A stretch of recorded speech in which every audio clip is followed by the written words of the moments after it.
Bom dia, você que me assiste nesta manhã. Deus abençoe teu dia, te dê graça e paz neste dia.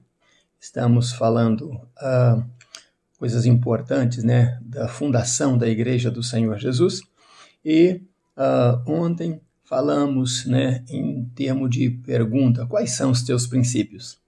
E hoje temos o título A Origem de Nossos Princípios, né? Ou doutrinas. Princípio quer dizer doutrina, né? A origem de nossas doutrinas, de onde viemos, como foi a fundação da nossa doutrina, né, cristã. E nós estamos assim caminhando nisso e temos muita surpresa boa para que estejamos firmados na palavra de Deus. Os dias requerem isso de nós, cada dia mais firmes na palavra de Deus. Vamos ler a Bíblia no Evangelho de João, capítulo 1, versículo 42, né? Vamos ler o 41 para dar base ao 42. A primeira coisa que fez André foi achar o seu irmão Simão e dizer-lhe: achamos o Messias, que quer dizer Cristo. E levou-o a Jesus. Olhando Jesus para ele, disse: Tu és Simão, filho de João. Tu serás chamado Cefas, ou Pedro, né, no grego. Cefas em aramaico e Pedro em grego. Então, nós vemos que ontem falamos de perguntarmos quais são os seus princípios, hoje queremos firmarmos nestes princípios. Então, André, né, e João, quando foram à casa onde habitava Jesus, ouviram de Jesus e tiveram sede de trazer essa notícia, cada um a seu irmão. E André, então, acha Simão e diz isso a Simão, né? Encontra o seu irmão e diz a Simão que encontrou o Cristo, né? E Simão, que possivelmente significasse decisivo ou até mesmo precipitado, era de ação muito rápida, né? Tinha assim, ímpeto de liderança. Simão, então, vai para conhecer Jesus. E, de repente, ao chegar lá, Jesus já dá uma declaração, né, assustadora para ele: Tu és Simão, filho de João, mas eu te chamarei Cefas, ou te chamarei Pedro, né? Simão, né, gostou disso, porque Pedro significa pedra ou rocha, né? Firmeza. E talvez Pedro sabia que ele era muito decisivo, mas antes, quando era Simão, não tinha tanta firmeza assim. Mas agora Jesus diz a ele: você será firme, você será como uma pedra, uma rocha. E ele, né, que gostava de novidades, gostou desse assunto, né, e Jesus então chama. Possivelmente João também anunciou ao seu irmão, possivelmente mais velho, né? Talvez Tiago fosse mais velho do que João, Tiago, filho de Zebedeu. E João avisa também, né, esse encontro maravilhoso com Jesus para o irmão, e o irmão, então, mais tarde decide seguir a Jesus. E Jesus resolve, então, ir para Galileia. Quando Jesus está indo para Galileia, ele encontra Filipe, né? Encontra Filipe e diz: segue-me. Só que a impressão foi tão grande, né? Talvez Filipe, por conhecer já a turma toda que estava com Jesus, ele então resolve chamar também, já que ali são dois irmãos, né?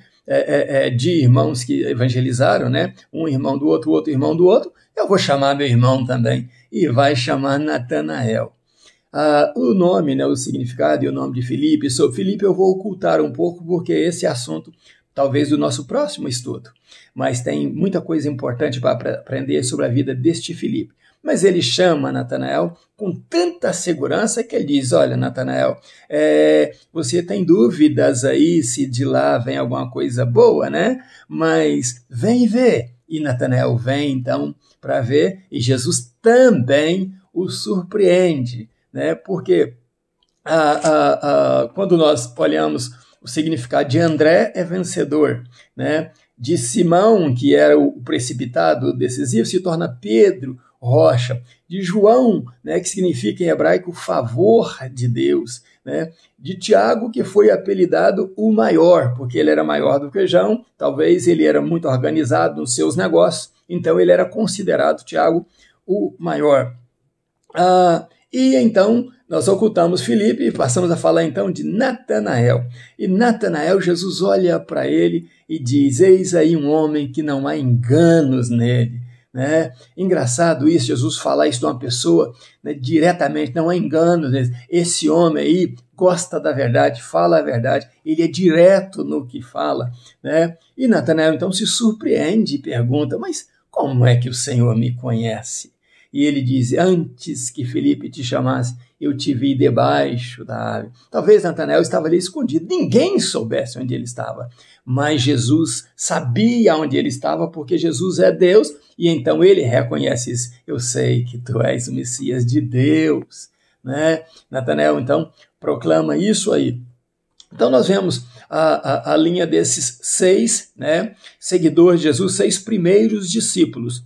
Porém, uma das coisas que nós quase sempre não fazemos é perguntar aos nossos professores, aos nossos médicos, né, aos nossos líderes, e às vezes nem perguntamos aos nossos pais de onde eles vieram, como foi a fundação da crença, do caráter dele, né, daquilo que eles acreditavam, como foi o sucesso deles, qual é a origem do sucesso deles. É muito bom a gente voltar lá no passado para saber de certas coisas, para ver como eles conseguiram chegar até certo lugar. E isso nos leva a entender que nós, os cristãos, também temos origens. Nós temos aqueles que hoje nos ensinam, né, através dos apóstolos, ensino dos apóstolos, que tiveram as suas origens, que tiveram momentos íntimos ali, momentos de decepções, de angústias, de dores, né, de força também, não foram só de fraqueza, mas de força também, e é bom a gente saber do passado deles, né, porque esse passado deles pode nos dar boas ideias de como avançarmos. E por isso que a Bíblia diz que Jesus disse, né, em todo o seu tempo, ensinando aos seus discípulos que eles seriam ensinadores. Então, como a pessoa pode ser um ensinador se ela nunca foi um aprendiz, se ela nunca se dedicou ao aprendizado, se ela nunca buscou origens? Por isso eu disse que quando eu falar de Filipe, nós vamos falar de coisas importantes que seguem as nossas histórias e nós não estamos percebendo. Né? Nós não estão passando aos nossos olhos e nós não estamos percebendo. Nós estamos jogando coisas grandes, coisas importantes fora, que vieram dos princípios, estão no nosso meio. Desfavorecemos muitas coisas que são favoráveis a nós. E nós precisamos buscar as origens, buscar os princípios, buscar a doutrina dos apóstolos, como é que eles foram ensinados. E desses 6 apóstolos, 3 estiveram muito pertinho de Jesus. Em todos os momentos mais importantes de Jesus, ali estava Pedro, Tiago e João. Na sequência, né, Pedro, que era uma rocha, né, Tiago, que era mais velho do que João, maior do que João, estava ali presente, maior, digo não na estatura, mas nas ocupações dos trabalhos do seu pai, Zebedeu. Ele era um homem que conseguia contratar empregado, né, comandar o negócio do pai.